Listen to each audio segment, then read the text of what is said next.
This right here is a Civil War grave on our hunting property down here in Georgia. I'm not going to go in, but the gate's standing wide open. Hopefully I can get a...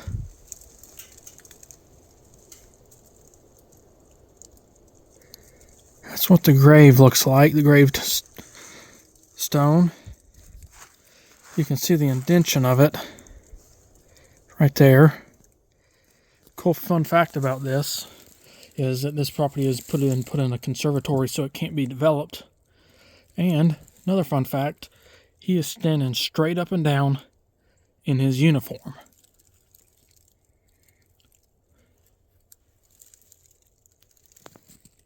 That's pretty wild. He's the only soldier that's in here, and I'm honored to have him with me every time I hunt up here.